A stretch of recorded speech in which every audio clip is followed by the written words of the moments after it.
chance here, a great save. A turner from McClare. Might come. A terrific goal by Sheridan. Brexman against Jones. Get in. You could have two goalkeepers in there that would have trouble saving that. The Wednesday week. So then, ladies and gents, welcome back to the Wednesday week. With my big return, it's Mr. Fudge. Unfortunately, we've away on loading detail again. Once again, we're without Lord H.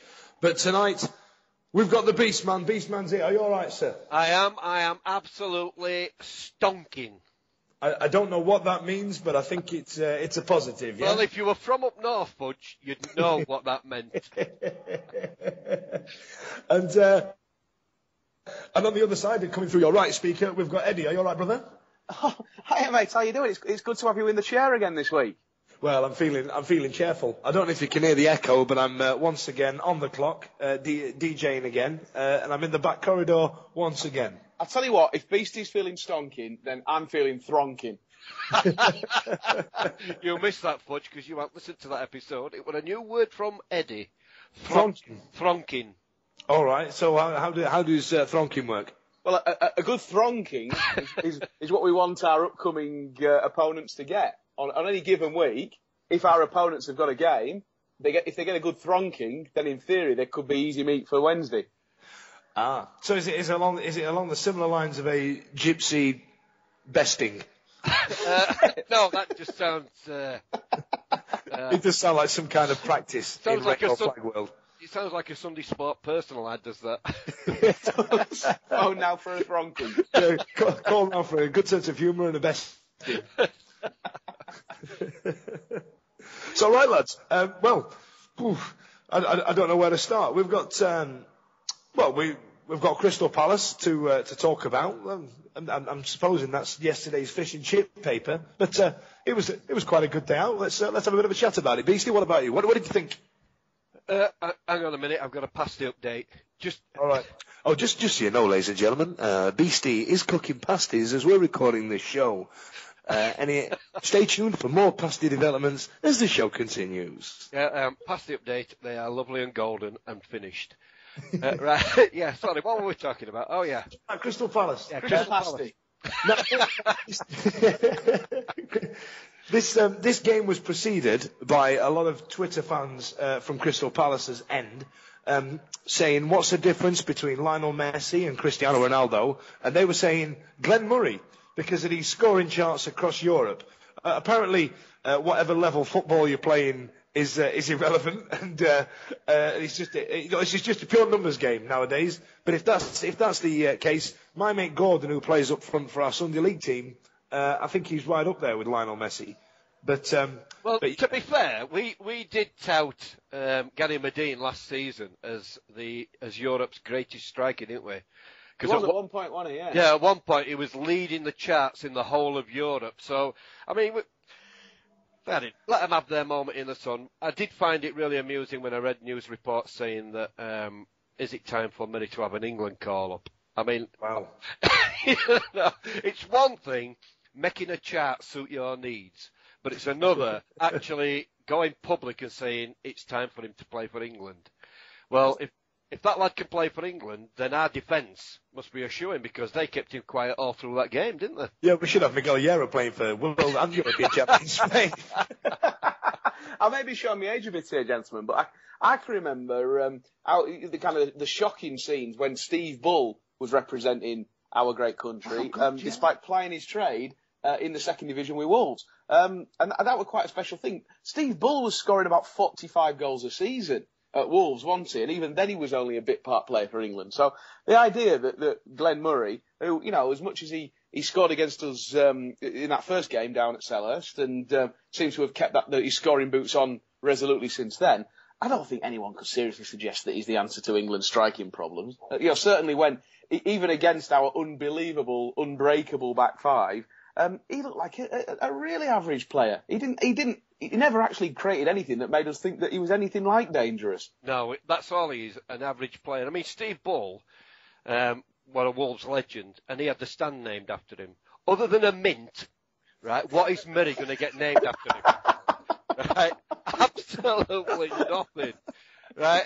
As far as my understanding of a lot of jokes in the 80s, there's a lot of people in Birmingham called Murray. Murray. Yeah. Yeah, it did nothing in that game, and to be fair, that were down to our defence. The Palace fans loved Murray, and they expected him to put us to the sword. He scored 2 at their place against us, and they thought he'd do the same again. But we kept him quiet, and as you say, it was absolutely nothing in that game. Although, to be fair to Palace, I did think they looked a good side, and they looked a lot better than they did when we played them at their place. There were certainly 2 or 3 players who really stood out for them, and the rest were, I would say, below average. You looked at Beastie, I think. Oh yeah, it was by far their best player. Williams as well. He was smashing that. Yeah. That really either short lad or one that were very, very far away. The one in middle. No, he did. He looked like a real player. And then at the other end of the spectrum, you've got what's he called, Toby, who a great fanfare. He was going to be the man that was going to unlock everything for them and kind of be the missing piece in the puzzle. He looked terrible. He looked like Darren Potter had snuck onto the pitch and put on a red and blue shirt. Yeah, Jesus. I thought he died in Deathly Hallows Part 1. You shall not touch Harry Potter. Who was You the shall not guy? touch Darren Potter. That's what it was more like. Who was the guy with the mask then, the phantom mask? That's Brutus the Barber Beefcake. Yeah, he got thrown through a plate glass window by WF television, and that's why he wears a mask. And he was there when Marty Jannetty and Shawn Michaels split up in the barber shop. Yeah, I remember. No, was that Didacoy? Didacoy? Dickajoy, whatever he's called. Was that? Yeah, Dick Joy. Let's go with Dick Joy. Dick Joy. There you go. But Diesel Antiques on BBC One. I get confused at my age. But yeah, let's be honest there. Palace had a lot of possession, and I think a lot of that was down to the way that we set up. We were looking to break through them, very, very quickly. So there were a lot of long balls over the top, a lot of balls out to the wings when we got the ball. It wasn't a case of patient build-up passing play. And of course, that's what they do. That is, their raison d'etre is patient build-up passing play and then try and unlock something by movement and stuff. They didn't have any movement. Therefore, as much patient passing play as they wanted to put together, there was nothing there that was going to trouble us. So they were very average. They were below par. I'd go so far as to say that we caught them on a good day. But there was no guarantee that we were going to be winning that game because we didn't look like we were really dominant enough to score, and we certainly didn't look like we had enough nous up top to score. But then it just takes a minute of madness, doesn't it? It takes a minute of Mikel Antonio going, you know what? I've been spending all day, and in fact all season, just running. Whenever I get the ball, just run as fast as I can, in any direction. I'm just going to run until I get open space. Well, amazingly, he decided that, you know what, I'm going to do the opposite of this. I'm going to stop running for a second, wait for everyone to run past me, and I'm just going to stand and dink a ball in and see what happens there. And lo and behold, there was the ludicrous diving sight of Leroy Lita, fully extended, parallel with the ground at an altitude of about 11 feet, and he drills it home, doesn't he? He did, and he hit it with the actual part of his body that he intended to this time. Unbelievable. That ball that Antonio put in was just... I dropped my fruit bag. It was that good. It was just absolutely stunning. Who's the company here? Who's the southerner? I dropped my fruit bag. Your fruit bag? Is that code for your pasty in your bovril? It just goes back to something. When I used to take the kids, they used to call at McDonald's and get a fruit bag. And I had to hold them for them. And then when there was a moment of excitement, I dropped them. Is that like a term? Is that like something you've been rocking for a few years now, is it? It is, yeah. It was that exciting, I dropped my fruit bag. Yeah. Even though it's very personal to you, I can feel it catching on that now, Beast. Yeah, I use it quite a lot. In fact, so, I got it. In benefit of retrospect, if I'm at Hillsborough, I'm watching a game, and I witness a thronker, that could cause me to drop my fruit bag. Yeah. If you see a thronker in the back of the onion bag, then you're going to drop your fruit bag. That's all we're saying. Yeah. But it was that good a cross, and it won't be so bad that DJ just told JJ to get a stop off and get on.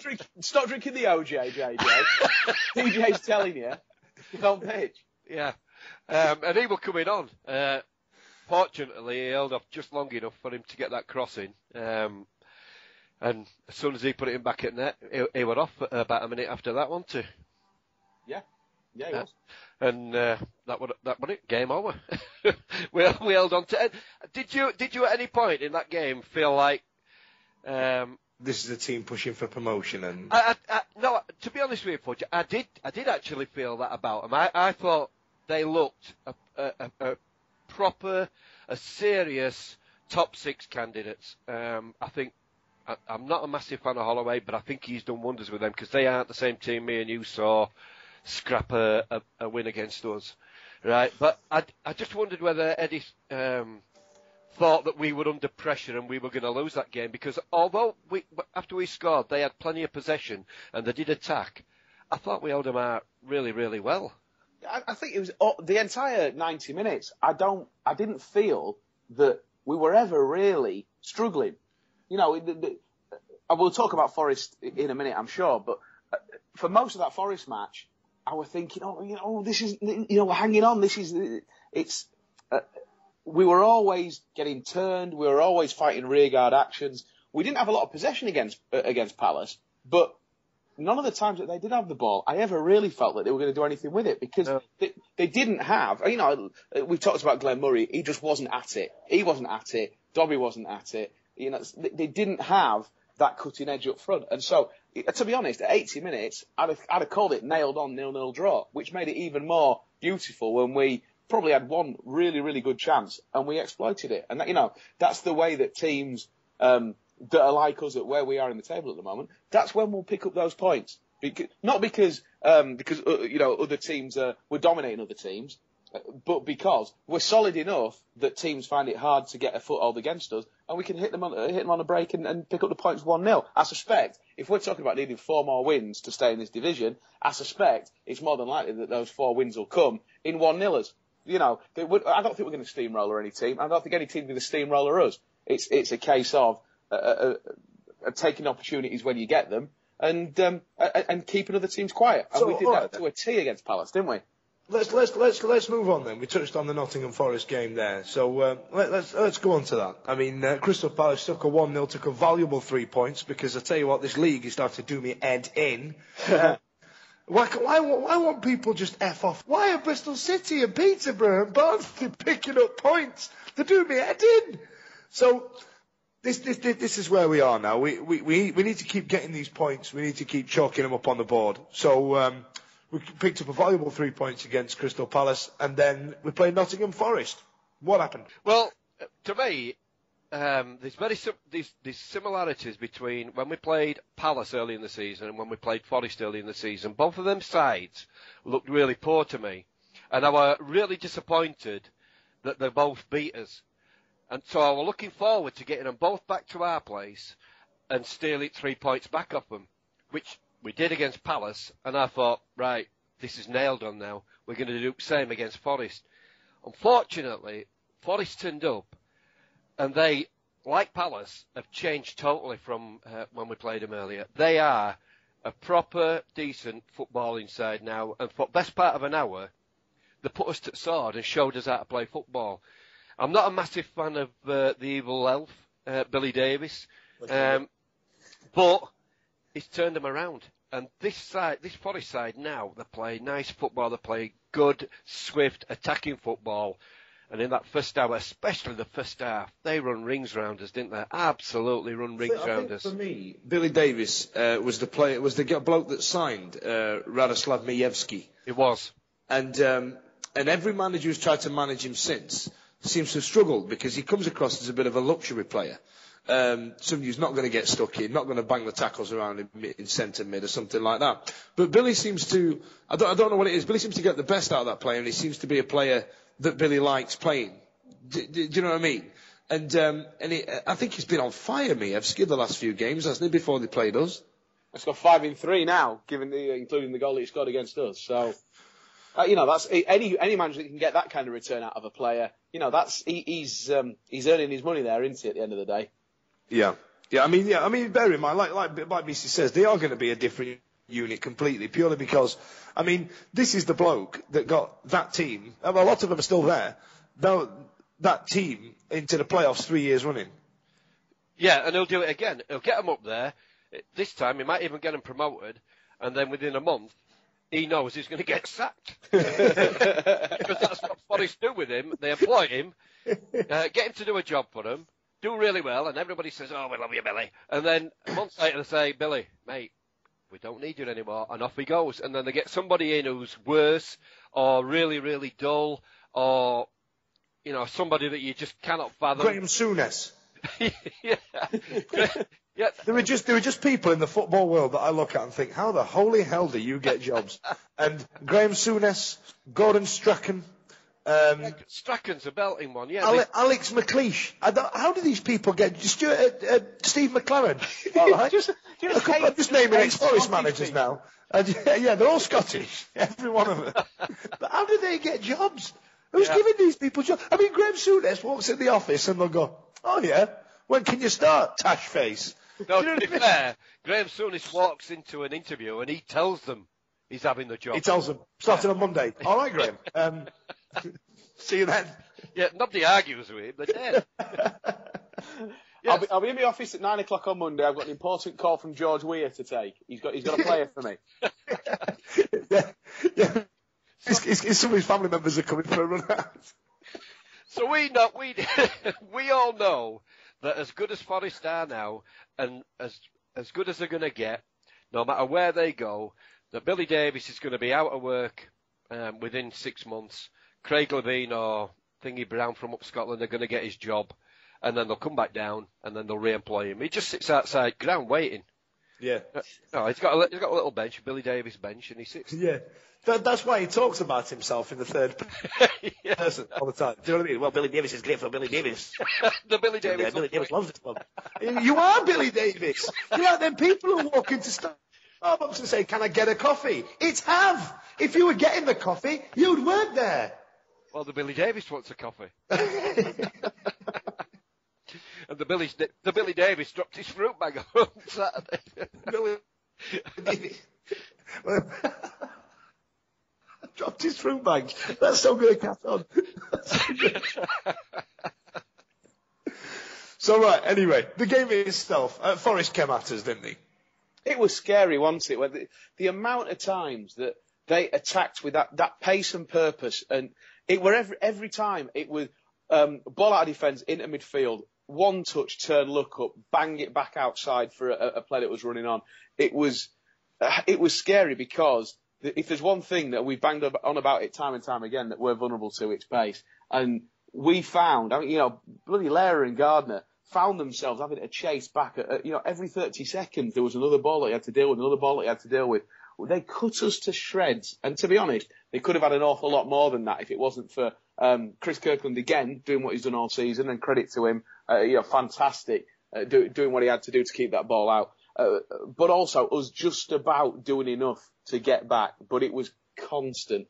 I don't really rate Andy Reid as a player. This idea that he's some sort of supreme, amazingly classy player. But he for at least 20, 30 minutes in the first half, he ran the show. He looked like an unbelievable player. He did. I was just gonna mention him myself. I hate to mention any player that's had up to do with Blades, but before he went there, I always thought that he was a player with really great potential.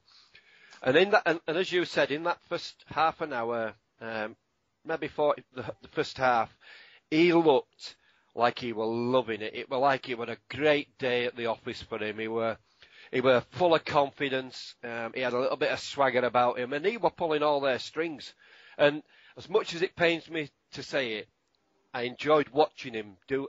I know it was against us, but I enjoyed watching a player like that at ease with his skills. It was just. I'm sorry, I'm laughing because it's like, is this like a let's say a solidarity between rotund fellas? Do you know what I mean? Is he like the poster boy for people who've never had a fruit bag in their life? Are you saying I'm rotund? No, I'm just putting it out there. Just hashtag just saying. Well, I take offence at that. I can't help it. I'm big. Right, all right then. By way of hands in the air, who's cooking pasties as we speak right now? That is unfair. I've got a problem. It's glandular. Well, so has Andy Reid. Never had a fruit bag in his life. It's all the goals he's going. Well, no, because I keep dropping mine. Well, okay then. That's not what you can blame it on. You know what I mean? If somebody's ever given you any weight abuse in the future now, Beastie, you can just go, look, it's because I've been watching Wednesday a lot of years, and every time we score a decent goal, I go and buy fruit. Don't get me wrong. I keep dropping it, and they only sell pasties and crap at the shop, so that's what it is. Oh yeah, just have a go at me. So what I'm wondering though, lads, is, as much as Forest they had a good game plan and they were very impressive, etc. What has changed about our performance that enabled that to happen? I don't think that they were doing anything different that other teams had tried and that we'd snuffed them out before. I look at that central midfield and I look at the performances of Prutton and Coke that have been fantastic the last few weeks, and I wonder whether that was the key, because it certainly seemed to me that they weren't involved in the game, and with them not being involved in the game and Forest playing a midfield three, that we just got overran. Now, is that because they were outnumbered, or do you think they went missing? Did they not show up for the game? Definitely, they were our biggest problem. We didn't get any control of the midfield at all, and it was down to those two. And I was watching both of them quite closely, and Prutton were doing plenty of good stuff. He were getting plenty of tackles in. He were back defending really, really well. But as a unit, they weren't getting us going forward, and we missed them big style. And I've got to be honest. Even though I've been pleased to see them both come back, Prutton and Coke, they've done really, really well for us, and they have been a massive part of us getting on this run that we've been on. But they don't possess between them bite. Whatever you like about their skills and whatever they bring to the game, they have got no bite in there. I think, Beastie, you're the only person in the history of football punditry itself that said David Prutton hasn't got any bite. I follow something on Twitter called Shit Nobody Says, and I think that is something that they should tweet. Just David Prutton, no bite. But it sounds, he seems to have mellowed out in his old age, doesn't he? He certainly doesn't have that mindlessly aggressive streak that he used to, that at its best would mean that the opposing midfielder just disappeared because they were scared of David Prutton. So he's lost that. The positive to that is that now he isn't going to get sent off one game in every three. But what we like about David Prutton, and in fact, to be honest, it's not about Prutton as a person. What we demand from Prutton and Coke when they're playing that midfield role in the system that we've got at the moment is to snuff out the opposition. They're not there predominantly to create attacks, because so much of what we do, starts at fullback and goes down the wings. They're there to dominate the game and make that a no man's land, a no joy area for the lads on the opposite side of the team that are trying to build something for their side to attack with. So the fact that they didn't do that, and that they were outnumbered and they were outgunned, and that Forest just rampaged through the midfield seemingly at will, that would suggest that they weren't at the races. Okay, we didn't really turn up against Nottingham Forest, and I think we were outclassed for about 80 minutes. However, it did make for a nail-biting last 10 minutes. I thought we went at them far too little, far too late, though. I think you're doing our players a little bit of a disservice there, Fudge, because I think it was a bit sooner than that. When DJ made the subs, he brought Kieran Lee on first, didn't he? But JJ on straight. Yeah, he did. Yeah, sorry. JJ on first, then Kieran Lee, and then Medine with about 10 minutes to go. But I thought we played pretty well from the moment Kieran Lee came on, and that would last half an hour. I thought we looked pretty good. We start to get going forward a little bit more. It just makes Connor Wickham look a little bit bad when we start to play well without him, or better without him. And, after what you lot have all built him up and said how good he was, I think you started to get us a really bad name on this podcast, because obviously after that first game I told you all to stay calm. I said don't build him up, right? It could be another Rodri, right? He's only had one good game, right? Let's not get carried away, lads. But you were adamant he was the thing. I'm going to stop keeping a journal, Beastie. In fact, you know what? I think that we should have a new regular spot in the show called Beastie Then and Now. We just review some of the things that Beastie has said and back it up with real hard facts. Because I've got a feeling, I call it a sneaking suspicion. I've got no evidence to back this up, but I think that maybe your recollection of what you said in the past, Beastie, might not be 100% accurate. Yeah. Well, I've only got my memory to go on, and that tells me that I'm right. Well, who can argue with that, Beast? So, Forest came at us. Unfortunately, we had a bit of a slim loss. I thought the defence was steady as what they could have been, but they were under the cosh quite a lot. But how did you feel after the game, Beast? How did you? Was it that our recent run was a flash in the pan, and it's going to go back to the soap opera that we're used to as Wednesday fans? What did you think? Well, if Forest had kept at us how they had in that first hour, and we haven't been able to keep them at bay and turn the game round so that we start to attack more, I would have felt really, really depressed. But as it was, because we got back into the game and because we started to show a little bit more spark and getting forward and looking like we were trying to get back in game, I ended up feeling a little, lifted by it and not as downhearted as maybe I should have done. And it gave me a little bit of hope for games coming up. And the games coming up are going to be a lot harder than this Forest game. And we needed a lift. If we'd have got pasted in that game, I try to think how all of us would have been feeling now, and the internet had just gone into meltdown, wouldn't it? But as it was, I was quite happy with that against a decent side. We ended up finishing the game well, I thought. Yeah, to an extent, we need to have a bit of a reality check. I think you're right, Beast. I don't think we ever need to get pasted because the doubts had really set in there. But I'm pretty sure that the squad, while they recognise that they didn't manage to deliver probably what the game plan was, and they certainly didn't give the best account of themselves, certainly in relation to the run that we have been on, just knowing that you're going to have bad days at the office and that you're going to play against good teams and you're going to be tested by them, and sometimes you are going to come up short. I don't think that means that we're going to now collapse.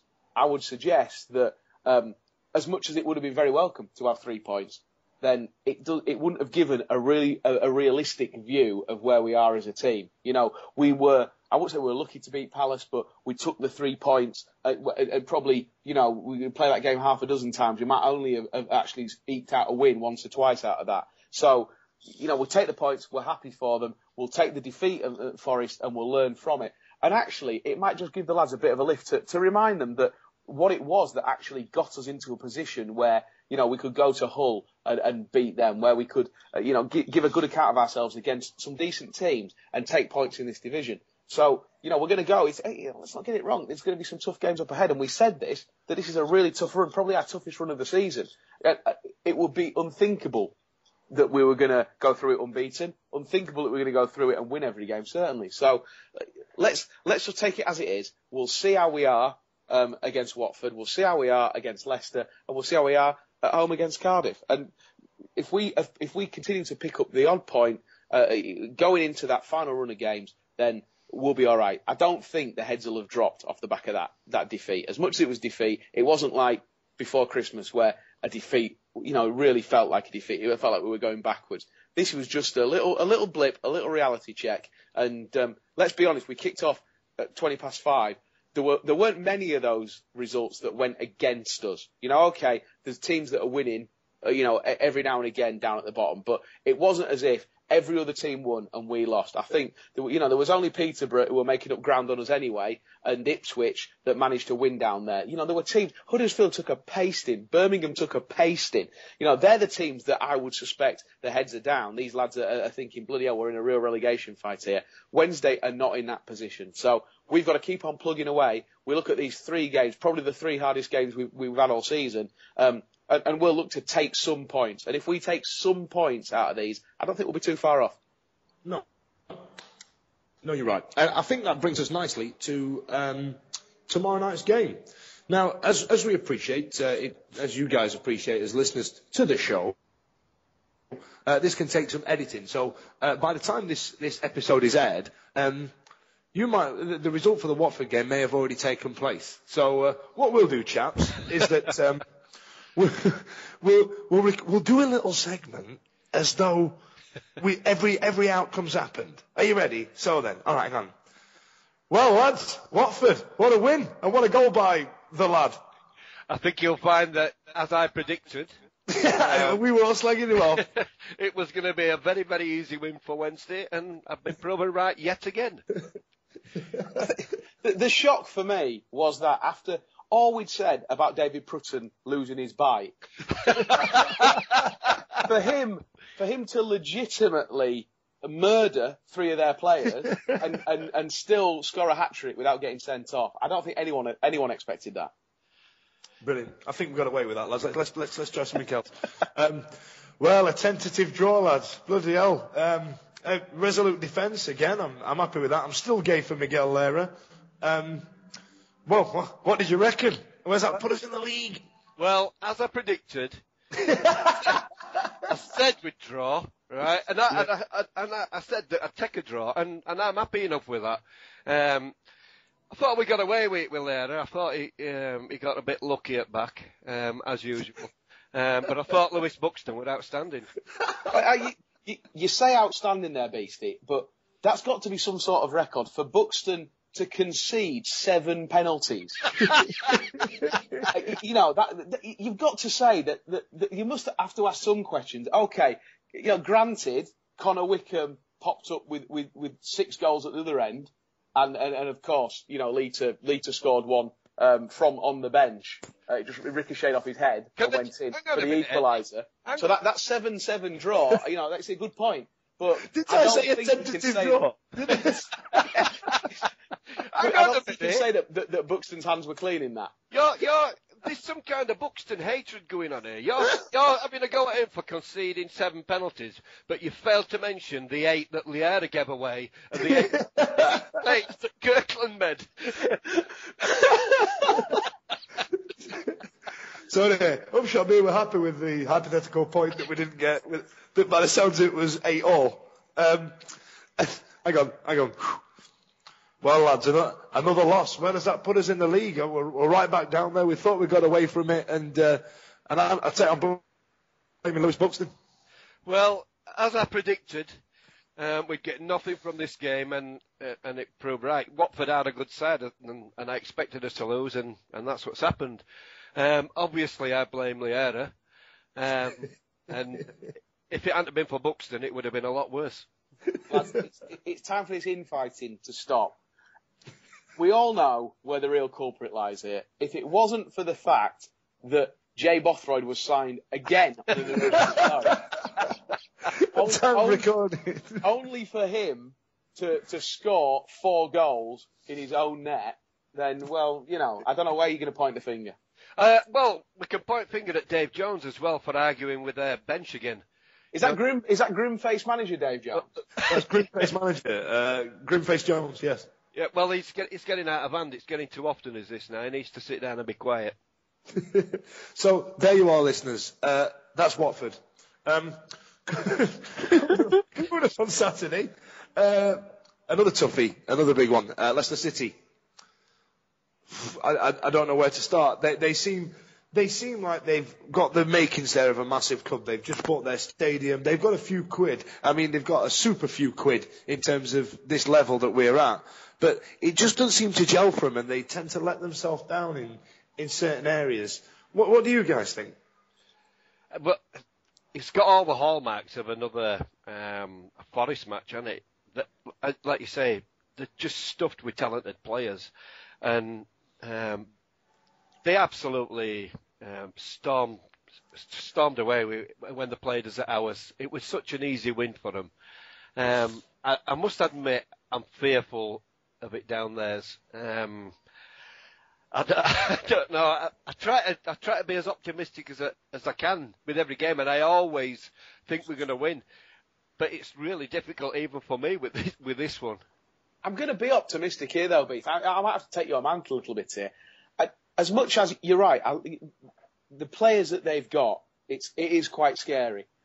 But just look at the games that they've had recently. Peterborough beat them, Charlton beat them, and Ipswich beat them. Well, you know, I'm not being funny. Those three teams are three of the worst teams we've seen all season. So if we can't go there and put up a good showing, I wonder whether there's something in that Leicester team where, you know, almost like the opposite of us, where we're quite happily going there and beating the top teams, and then, you know, kind of coming unstuck against teams that we think we should have a better chance against. Leicester seem to, you know, do it when it's a big game, but when it's a game that they're expected to win, especially at home, you know, I think we've got a really good chance in this one.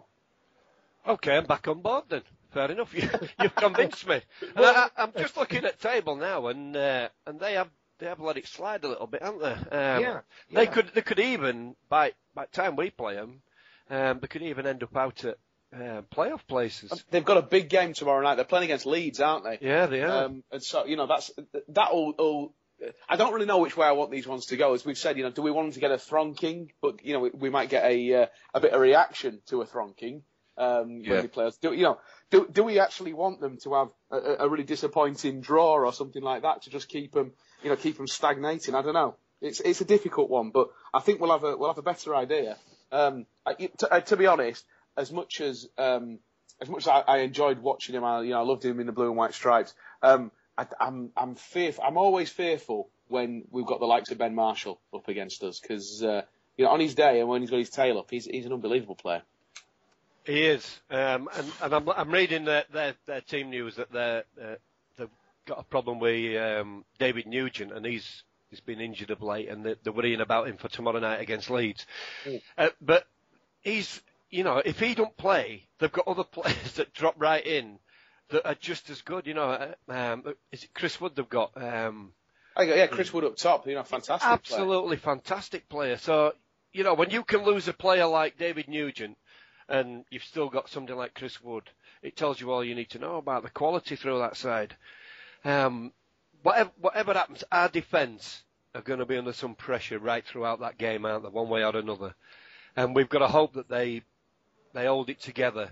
And if the likes of Prutton and Coke were soft on Saturday, then they really need to get it back at the weekend. And I could see Dave Jones sort of resorting to putting the team out that finished that last half an hour or so on Saturday, because we looked so good. I was so pleased with how we changed it around there, that if we started off like that, like you say, you never know what could happen. I know we hate here at the Wednesday Week to start setting up players as absolutely key to our team, and, you know, building them up to being something that could never possibly live up to. But according to Beastie, us lot are guilty of that. You are? Yeah, apart from Beast. I do wonder, you know, how much Kizzalee is really the answer. He's the man who seems to unlock the system that we're playing. When he's on the pitch, with his energy levels and the fact he's full of running, it just seems to me that we're a much better team when he's in there. He did make a massive difference, didn't he, when he came on? Again, we've said it lots, haven't we? Again. Yeah. And when does Connor Wickham go back? That can't be far off, can it? I think he was on an initial 1 month deal, and it can roll on if Sunderland don't want him and we still do want him, if that makes sense. Right. Because I was just wondering whether, because he's such a highly rated player, I'm sure it's going to be in his contract somewhere that he's got to play whenever it's possible for him to play. Yeah. And if we're going to make allowances for him being in the side, we don't play as well when he's there, do we? I don't think that we can have.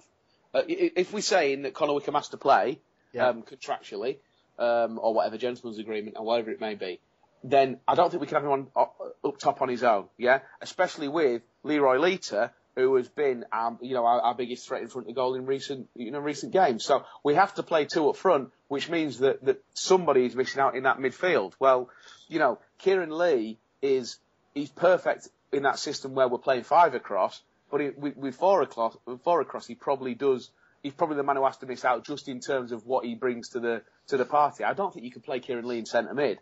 So it's difficult. But I think Kieran Lee's got a future. He's a young kid, and he kind of went missing the first few games of the season. He didn't really turn up, and then we gave a little bit, wasn't he? And then we gave the Sideburns master Joe Mattock a run out, and that did not go well. And what was it? Brighton? It was Brighton where we just signed Miles Barkley, and it was that game, and we played Joe Mattock, and he absolutely got torn apart at fullback. And Kieran Lee's come on leaps and bounds as we keep saying. He changes the game when he comes on. But like you say, I think if I'd rather have a threat in front of goal than giving a young lad a run out. Well, I've got to be honest. I think Kieran Lee has to play. I think we've got to go with that, with the side that was on the pitch in the last half an hour. And if Connor Wickham's got to make way, then he's got to make way. If things go to plan, he can come on late on. And he gets a run out. Let's use him to our advantage. Let's not, we're not here at the beck and call of Sunderland, are we? No, so we need to use him to the best for Sheffield Wednesday, not for Sunderland. I think certainly we've got. We've talked about through that run, Pugh, Elan, Lee, Antonio. That has been the absolute key to everything that was pretty much good going forward.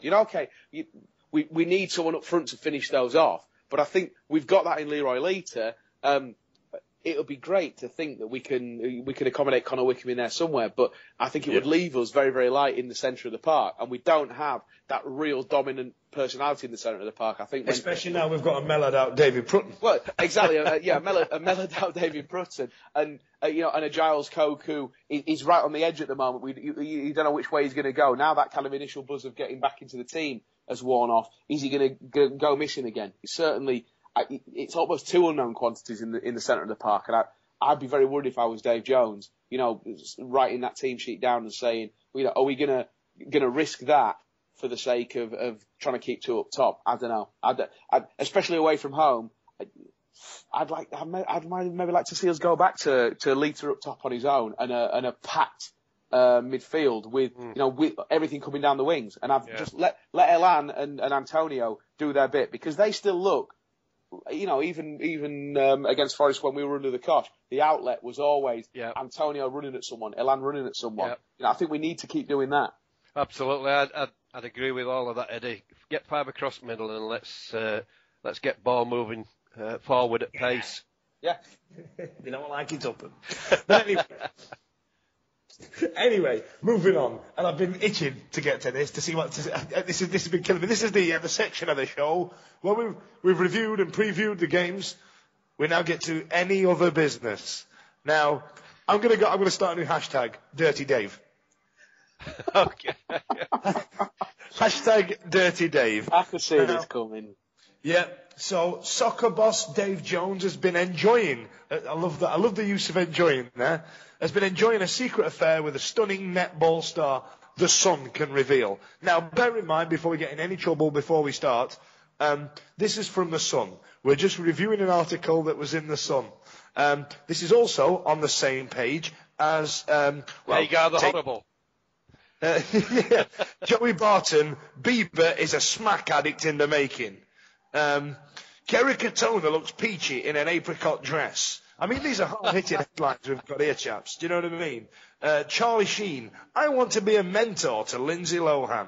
And the Simpsons have made a Harlem Shake video. So, I mean, we're in the scoreless end of the newspaper world, but this did make front-page news, and I think we better talk about it. I'm all for Sheffield Wednesday hitting the newspapers and people talking about us again, and it's not being in the same breath as they used to be a big club. Look at them and Nottingham Forest. But do you know what I mean? Yeah, tell me about it, lads. Tell me about it. What do you think? Well, didn't you tell me that she's a netball ace? Netball ace. Is that what you told me? Netball star. A netball ace. Yeah. Well, it's an oxymoron. It can't happen. Those two things do not go together, right? Little girls play netball. Grown-ups don't play netball. It's like international... I need to clear up she's 30 before we go into I don't care. boots. Right, I don't care. It's like international drafts, right? Yeah, it's like the top end draft master. Or pro celebrity Ludo or something like that, right? That is what netball is the equivalent of, right? Don't be telling me it's a sport, because if it is, then I'm going on Question of Sport as the Snakes and Ladders champion. Oh, not that that's got anything to do with him having an affair. You know, if Dave Jones wanted an affair with the Snakes and Ladders champion, right, then you're available. I am available if he likes rotund, forgetful old blokes. With large nipples. I'll tell you what, I would drop my fruit back there. You know, it's been funny actually the reaction from the Wednesday fans, and you know, to be honest, you do expect it to a great extent. That the first, you know, you read it and you have a look at the pictures, etc., and you've got you know, that certainly the first picture that I see when I googled it and was Dave Jones. Let's be honest, grinning like a Cheshire cat. You know, basically giving it the full Alan Partridge cash back. It's the whole. And you know, it's the shot of him when we just took him on as manager. And exactly, it's unrelated. It's not as if they've gone down there and said, Dave, we've heard about you and 30-year-old netball player. Can we have a photo reaction? He's not grinning because of that, but they've used that to illustrate what Dave Jones is clearly feeling at the point where he's pulled this young lady, and also the way in which I think a certain subsection of the Wednesday fans have reacted, which has been Dave Jones, 30-year-old netball player, lad, go on, lad, lad. You don't know which side to come down on, do you? Because, I mean, bear in mind, the Sun are all over it. I mean, they call him Grimface Jones, which is what we alluded to earlier. And, I mean, bear in mind, all right, yeah, let's do the serious side of this as well. This sort of stuff does break up families, and she stood by him through various things. But you can come down on that side, and I'm guessing a lot of our female fans probably would. But then a lot of our other fans are just coming down straight on that other side. Grim-faced manager, 30-year-old hot lesbian, hot netball player, lad. She's a lesbian now. Breaking news. Let's just explore Fudge's sexuality. 30-year-old lesbian, back on solids, with Dave Jones. Just making up the news. Lady Gaga uses gun in outtake. This is another headline from the same page. I think Rita Ora's poorly as well. If you're gonna look at it seriously, then all you need to do is look at what you've just pointed out, the rest of the news that's in that paper, right? And for that to make the front page, everything after that has got to be dross, hasn't it? Yes. And I haven't read the full article, but I believe that most of the quotes that are in it are from his book. Oh yeah, quite clearly, it's a non-story to the extent that there's no one that wants to talk about it. From reading the article, it seems that the young lady in question has confirmed that it was an affair that has now ended. Reading between the lines, it looks like Dave has decided that he wants to make a go of it with his wife, and I'm assuming that he's had a lot of very difficult conversations, but fair play to him for making that decision.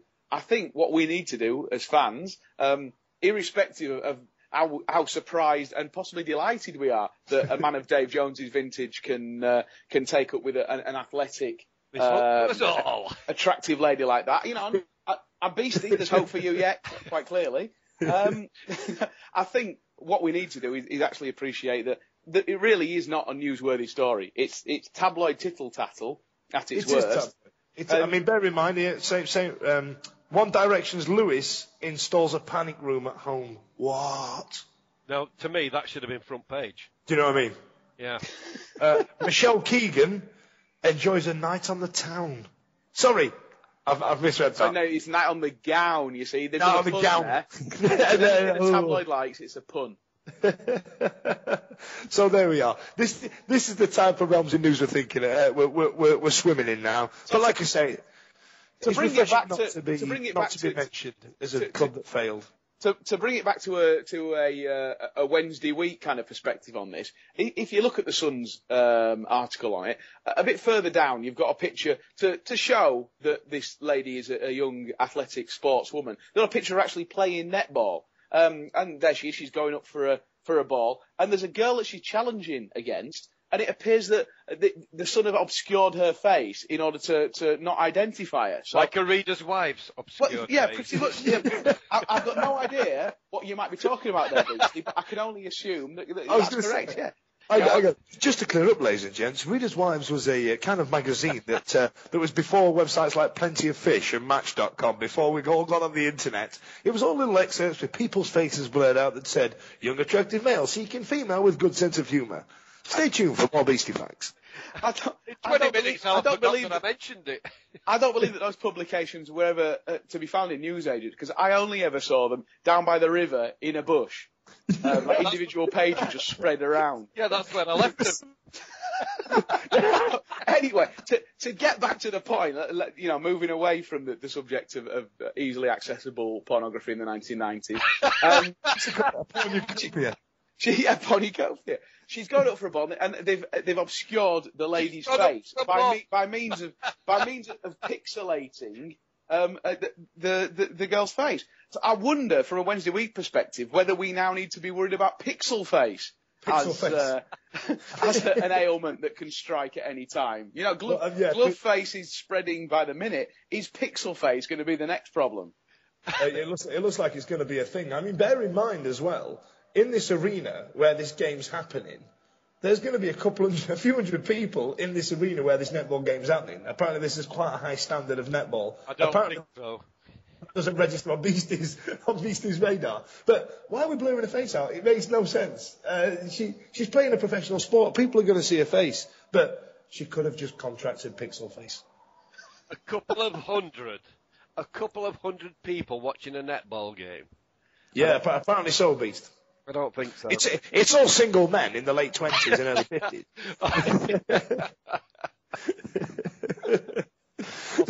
I sat there rustling the fruit bags. on that bombshell, I'd like to thank everybody for listening. Thank you for downloading. And stay tuned for any more updates in terms of where you can download this show from, because we've completely underestimated the popularity of our ramblings. We've spent our bandwidth. Is that right, chaps? I've spent my bandwidth just looking at that last picture. Victoria. Beast is spending his bandwidth rustling his fruit bags. Yeah. But yeah, so stay tuned on Twitter. It's at TWWcast. If you keep an eye on that, we'll tell you where you can download the show from, as that may change. Beastie, if anyone wants to get hold of you, Sausage, where can we go? You can get hold of me at hashtag netball is not a real game, or hashtag oops, I dropped my fruit back, or over at owlsalive.com, or on Twitter at Beastie_. And Eddie, what about you, sir? Again, with a Twitter bent, if you search hashtag the fight against pixel face, I've started a fighting fund. Also at Sausage Arms, or if you prefer real life interactions, and I don't know why you would, then you'll find me at the Wednesday Night Lounge every home game. Okay, and if you need to get all of our absent member, who's normally an ever-present Lord Hillsborough, he'll be there ripping the schmeg out of some Blades fans on Twitter, and it's at L0RD_H. Have I got that right? I think so. Yeah, I've been pressing that. And if you want to go to me, I'm at Fudge and Dave, or hashtag Dirty Dave Jones. I think that needs to circulate around this week. Stay tuned for a message from Beastie. Thanks a lot for listening. Goodbye. Okay, just before we finish this show, we all wanted to dedicate this week's show to young Toby. Wednesday fans will remember him from the Brighton game where I asked for help in setting up a fantastic day for him. And everybody rallied to the cause. Everybody at the club, everybody on the internet, all the Wednesday fans came together and we made a fantastic day out for Toby and his family. And they all loved it. Well, today I got the sad news that Toby died on Friday. There's not a lot that any of us can say about it. It's as bad as it gets, isn't it?